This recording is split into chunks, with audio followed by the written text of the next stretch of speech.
Abala si Dominic dahil biglang dumagsa ang mga kliyente niya. Kinuha niya ang intercom na nasa ibabaw ng lamesa niya. Hello?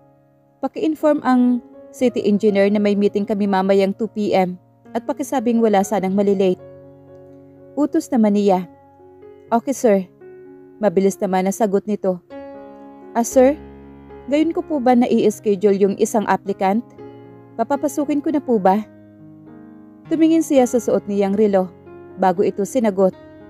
11:30 pa lang naman, kaya may oras pa siya para interviewin ito. Sige, papasukin mo na. Utos naman niya. Saka naupong muli sa swivel chair niya at dinampot ang resume na nasa harapan niya. Pakiwari niya ay kilala niya ang babaeng nasa resume na iyon. Hindi nga lang niya matandaan kung saan niya ba iyon nakita. Isang mahinang katok naman ang umantala sa kanya. Sige, pasok. Isang balingkinitang babae ang bumulaga sa kanya at halos mapangangasiya sa ganda at kaseksihan nito dahil sa suot nitong itim na miniskirt at puting blusa na hapit sa katawan nito sa maliit nitong baywang. Magandang umaga po sir, magalang na wika nito. Magandang umaga, nauutal na ganting bati naman niya dito. Sige, maupo ka na miss. Atara na lang po sir. Mabilis na putol nito sa sasabihin niya at sumungaw ang matamis na ngiti sa mga labi nito. Okay Atara. Pagtapos ay tumayo siya upang umupo sa tapat ng kinauupuan nito. First, tell me about yourself. Panimula niya sa interview niya rito. My name is Atara Gonzalez, 26 years old. Pagpapatuloy nito at nagpapakilala sa sarili. So nakulong ang papa mo? Nag-aalinlangan na tanong naman niya rito. Yes sir, pero hindi naman po ako masamang tao. I just want to be honest with you sir. Kasi natatakot lang ako na baka matulad ito sa Aryam. Nang malaman nila na nakakulong ang tatay ko, bigla na lang akong tinanggal sa trabaho. Mabilis na paliwanag nito at kita niya ang lungkot sa mga mata nito na hindi niya maiwasang makaramdam ng awa rito. Hindi naman po siya nakulong dahil masamang tao siya sir. Napagbintangan lang po siya, pero mabait naman po ang tatay ko. Pagtapos ay yumuko ito at doon tuluyang pumatak ang mga luha nito. Huwag ka mag-alala. Hindi naman ako tumitingin sa family background ng isang empleyado. Mas tinitingnan ko ang kakayahan at maitutulong nila sa ikalalago ng kumpanyang ito. Pagpapalubag na loob niya rito, saka ito inabutan ng tisyo. Nag-angat naman ito ng tingin sa kanya at tinanggap ang tisyo na ibinigay niya. Marami pong salamat sir. Nakangiti ng wika nito sa kanya. Okay Atara, alam mo ba kung ano ang magiging trabaho mo sa akin? Tanong naman ni Dominic dahil gusto na niya itong tanggapin bilang sekretarya niya. Malaking faktor na siguro na kaniya sa nangyari dito dahil katulad nito ay alam niya ang hirap ng walang magulang dahil maaga rin siyang naulila sa magulang. Yes sir, I will work as your personal secretary. Mabilis na tugon nito kaya napangiti naman siya. So, kailan ka pwede magsimula? Kahit ngayon na sir, pwede na po ako magsimula ngayon. Kita niya ang tuwa sa mga mata nito at nagbigay rin iyon ng kaunting indayog sa kanyang puso. Sige, kung ganoon ay tara na at sasamahan kita mag-ikot. Kailangan mo munang ma-familiarize sa mga process namin dito sa construction firm dahil maaring hindi lang sekretary ang maging trabaho sa akin. Paliwanag naman niya pagtapos ay tumayo na siya. Sumunod naman ito sa kanya. Paglabas nila ng pintuan ng opisina niya. Dito ang magiging table mo, Atara. Okay po sir. Tugon naman ito pagtapos ay ibinaba nito roon ang mga gamit na dala nito. Ay naglakad silang muli upang ipakilala rin ito sa iba pa niyang staff doon. So ito si Mrs. Ronquillo. Siya ang project manager natin. Sila ang nag-aasikaso ng lahat ng project na pumapasok sa Escalante. Nasa kanila ang documentation, ang surveyor pati na rin ang safety management ay hawak nila. Ngumiti naman ang ginang sa kaniya. Magandang tanghali sir. Bati naman sa kanya ni Mrs. Ronquillo. Magandang tanghali naman. Ito pala si Atara. Pagpapakilala niya sa babaeng kasama. Siya ang magiging sekretary ko. Hello po. Magalang na bati naman nito ni Atara. Abay, napakagandang bata naman. Usal naman ni Mrs. Ronquillo na bahagyang ikinahiya naman ng dalaga. Bumaling naman siya sa kanan niya. Ito naman sa Engineer Matayog. Siya ang engineer manager natin. So lahat ng project na pumapasok sa atin, siya ang nagdi-distribute noon sa mga site engineer natin. Dito rin ang cost estimation planning, quality assurance and quality control. Hindi pa naman ganoon kalaki itong firm na ito pero masasabi ko na malayo na rin ang narating ng bawat isa sa amin. At alam ko na hindi ako magiging successful kung wala ang bawat isa sa kanila. Saad naman ni Dominic. Hindi ka magiging successful, sir, kung hindi ka matiyaga at marunong magbigay ng konsiderasyon sa bawat isa sa amin. Wika naman ni Myla na under sa project na manager. Napangiti naman siya sa sinabi nito. Anyway guys, ito pala si Atara. Siya ang magiging personal secretary ko. So inaasahan ko ang pagkakaisa ng lahat para sa ikagaganda ng nagsisimula nating kumpanya. Nakangiting sabi niya sa lahat. Walang problema, sir. Marami na rin naman tayong napatunayan lalo na sa mga nakalaban natin na malalaking construction firm. Alam niyang malayong-malayo na ang narating ng construction firm niyang iyon. Pero ayaw niyang ipagsigawan iyon hanggat hindi niya nararating ang pangarap na kalalagyan ng kumpanya niya. Atara, tawag niya sa dalaga. Lumapit naman ito sa kanya. Ito si Miss Cherry. Siya naman ang financial manager. So lahat ng project na natapos ma-cost estimate ay babagsak na sa kanya para sa paglalabas naman ng budget for the specific project. Ang marketing kasi ay hawak ko at ng asawa ko sa ngayon. Sooner makikilala mo na rin ang asawa ko. Nakangiting wika ulit ni Dominic. Sige po sir, nakasimangot na wika nito. Halika at ipapaliwanag ko naman sa iyo ang magiging trabaho mo.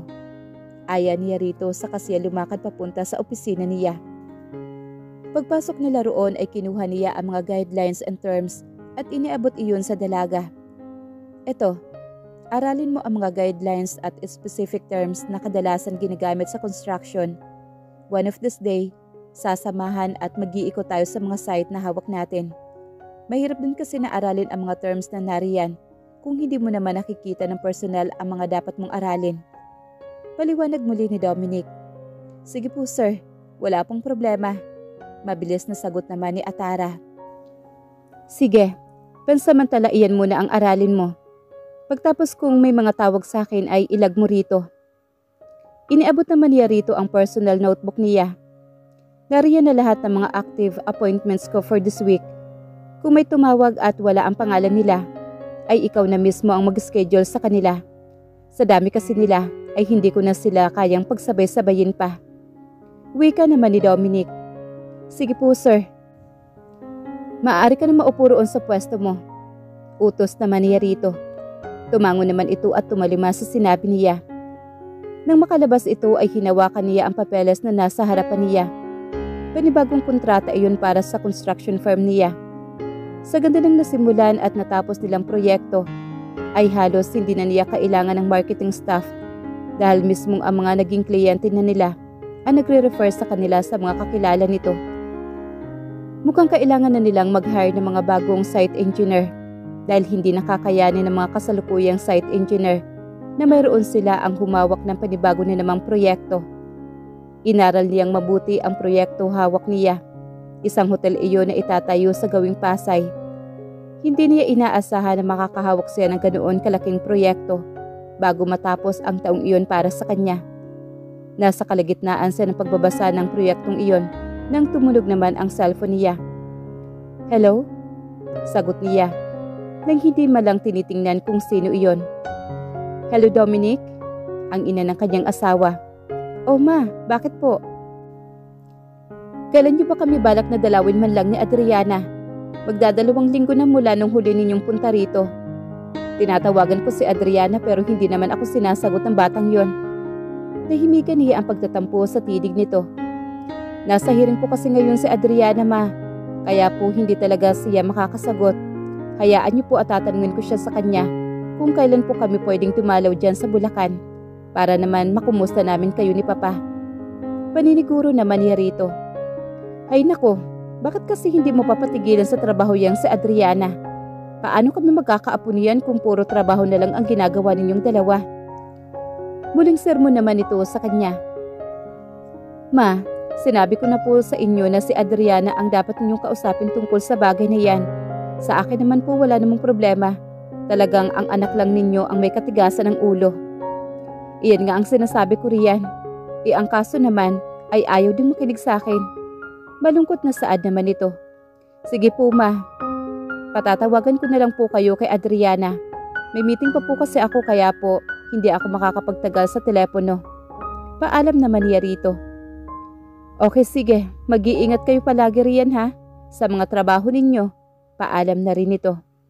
Saktong pagbaba niya ng tawag ay may kumatok naman sa pintuan ang kanyang opisina. Pasok. Wika niya habang ang mga mata ay nakatuon sa binabasa niya. Sir, nariyan na raw ho yung site engineer. Saad naman ni Atara. Sige, mauna ka na roon at susunod na rin ako. Wika naman niya. At isa-isa niyang dinampot ang mga bagong proyekto na nasa lamesa niya. Saka siya pumunta sa conference room. Good afternoon.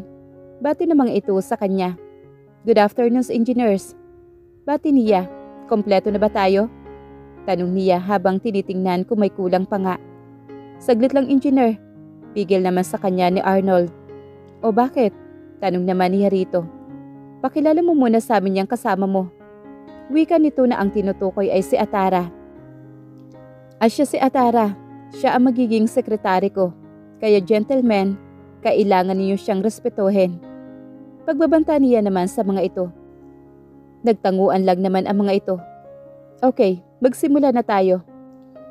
Pinatawag ko kasi may mga bagong project na namang dumating sa atin. Ngayon gusto ko lang sana tanungin sa inyo kung kaya nyo pang humawak ng panibagong project o kailangan na ba nating mag-hire ng panibagong site engineer. Simula naman niya. Teka, ilan ba ang bagong dumating engineer? Tanong naman ni Alex. Binilang pa niya ang hawak na kontrata. Ito sa ngayon may hawak akong 6 na project.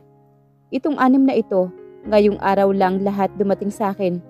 At base sa assessment ni Engineer Matayog, ay may mga parating pa. Kaya nga tinatanong ko sa inyo kung kaya pa ba ninyo.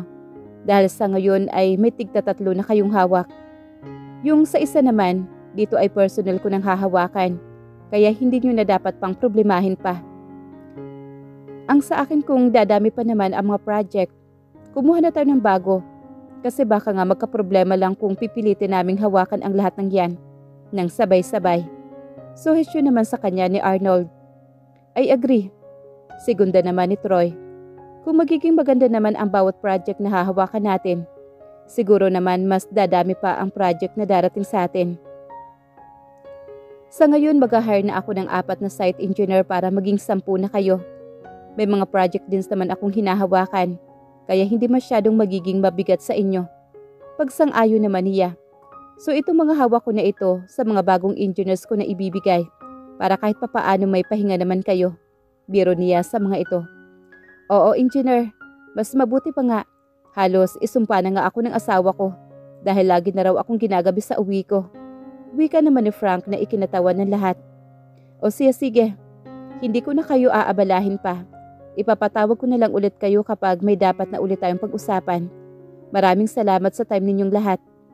Wika naman niya sa mga kasama. Saka nagtayuan ng mga ito at nagpaalam na rin sa kanya. Napakabisi naman yata ng asawa ko. Wika ni Adriana sa asawa. Nakatayo siya sa pintuan ng study room nito. Kanina pa siya naroroon ngunit seryoso lang nitong pinag-aaralan ang papeles na hawak nito. Bakit nakatayo ka lang dyan? Halika nga rito. Nakangiting aya naman ito sa kanya. Tumalima naman siya at lumapit kay Dominic. Ikaw ba wala ka nang ginagawa? Tanong naman ito sa kanya na makalapit siya rito. Patapos na kasi yung case na hawak ko, kaya medyo maliwag ng schedule ko. Tugon naman niya pagkatapos ay inaya na siya nitong maupo sa kandungan nito. Talaga namang ganoong kalambing sa kanya ang asawa kong tutuusin, ay mas malambing pa nga ito kaysa sa kanya. Ano ba yung pinabasa mo? Tanong naman ni Adriana. Marami kasing bagong project ang dumating ngayon. Kaya itong isa, Napagpasyahan ko na ako na mismo ang hahawak nito. Sagot naman ni Dominic. Ang galing talaga ng asawa ko. Hindi niya maiwasang mapahanga rito dahil alam niya ang hirap at sakripisyo nito para lamang maitayo ang negosyo nitong iyon. Hinawakan niya ito sa magkabilang pisngi nito at masuyong hinalikan sa mga labi. Pagkatapos ay tumayo siya mula sa pagkakaupo sa kandungan nito. Sige na Han, mag-focus ka na muna riyan. Hindi na muna kita guguluhin. Alam ko kung gaano yan kaimportante para sa'yo. Ngunit hindi pa man siya nakakalayo ay mahigpit na siya nitong hinawakan sa braso niya. Saka naman muli siyang bumagsak sa kandungan nito. Nagtataka naman siyang tumingin kay Dominic. Wala nang mas importante pa sa oras na kasama ko ang asawa ko. Nakangiting wika ni Dominic kaya napangiti na rin si Adriana. Marahan itong hinaplos ang mukha niya at ang haplos na iyon ay bumaba sa kanyang leeg. Papunta sa braso niya at dahil manipis ang pantulog niya, ay ramdam niya ang init ng bawat haplos nito.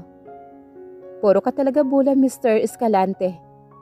Usal naman niya rito upang iwaksi ang init na dulot ng mga haplos nito sa kanya. Ngunit sa halip na sagutin siya ay hinawi nito ang buhok niyang humarang sa kanyang mukha at seryoso siyang tinitigan nito sa kanyang mga mata. Namiss kita, Adriana. Halos pabulong na wika ni Dominic. Marahan nitong inilapit ang mukha sa kanya upang siilin siya ng halik sa mga labi niya. Hindi na siya nagpakipot pa at tinugon na niya ang mainit na halik nito. Mga halik na palaging tumatangay sa katinuan niya. Habang lumalalim ang mga halik nito ay unti-unti niyang nararamdaman ang paglikot ng mga kamay ng asawa. Napasinghap siya nang maramdaman ang palad nito sa kanyang dibdib. At dahil manipis lang ang kanyang pantulog at wala rin siyang suot na panloob, ay ramdam na ramdam niya ang init ng palad nito. Marahan nitong minasahe ang bahagi nitong iyon habang ang mga halik nito ay pababa na sa kanyang leeg. Hindi pa ito nakontento kaya naman ibinaba nitong strap ng suot niyang iyon. Iniharang nito ang pagkakaupo niya sa kandungan nito. Kaya naman, ang dalawang paa niya ay nakaangat na sa magkabilang gilid nito dahil kasalukuyan silang nakaupo sa swivel chair nito. I love you, honey. Narinig ni Dominic na bulong naman ni Adriana. Kaya naman inangat niya ang mukha nito at marahang dinampian ng halik ang labi nito. I love you too. Ganting wika naman ni Dominic. Honey, paano kung tumigil na ako sa trabaho at simulan na natin magplano para sa pagbuo ng ating pamilya? Tanong ni Adriana sa asawa at bigla ring nagliwanag ang mukha ni Dominic sa sinabi nito. Alam mo Han, hindi mo alam kung gaano mo ako pinasaya sa sinabi mong yan. Hindi maikakaila ang labis nitong tuwa dahil hinawakan pa siya nito sa magkabila niyang pisngi at pinaliguan siya ng halik nito. Naisip ko lang kasi Han, hindi na tayo bumabata at karamihan sa mga batchmate natin ay may mga anak na rin. Paliwanag naman niya rito. Habang marahang kumikilos at umaalis sa ibabaw nito. Tinulungan naman siya ng asawa pagkatapos ay inabutan siya ng tisyo upang linisin ang kanyang katawan. Pero sigurado ka na ba riyan, honey? Sa akin walang problema pero ikaw ba talaga tatagal na narito ka lang sa bahay? Nag-aalalang tanong nito sa kanya habang pinupunasan din ang sarili. Oo naman, saka pwede naman kitang tulungan dyan sa construction firm mo, hindi ba? Pwede mo ako maging personal secretary para kahit saan ka naroon kasama mo pa rin ako. Masayang tugon naman niya habang isa-isang dinampot ang mga saplot nilang dalawa. Kasuhan, nakapag-hire na ako ng sekretary ko ngayong araw lang. Saad nito habang kinukuha ang damit nitong iniabot niya. No worries, Han. Baka 3 to 4 months pa lang naman bago ako tuloy ay makapag-resign. Kailan ko pa kasing tapusin lahat ng pending cases ko. Pagtapos noon, siguro naman pwede mo na siyang ilipat sa ibang department para naman hindi na rin nakakahiya sa kanya kung bigla na lang siyang tatanggalin sa trabaho. Paliwanag naman niya rito habang sinusuot ang saplot niya.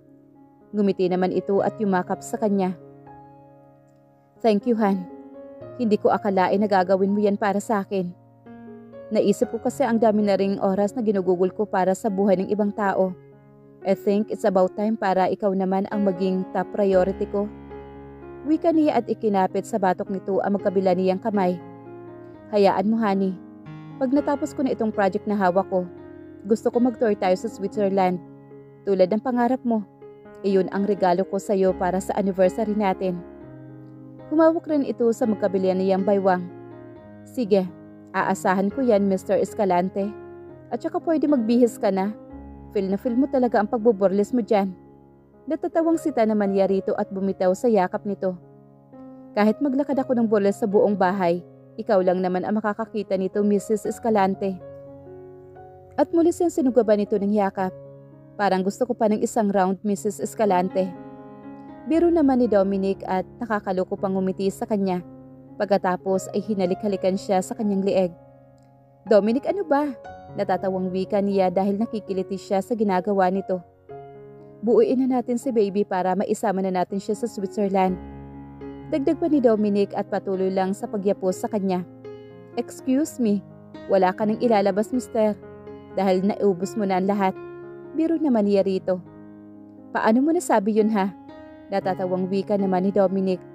Pagtapos ay muli nitong inangkin ang kanyang mga labi. Binuhat siya nito at marahang inihiga sa sahig.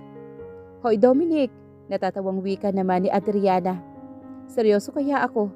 Pagdating sa'yo, hinding-hindi ako mauubusan. Lagi mong tatandaan yan, Mrs. Escalante. At muli itong umibabaw sa kanya.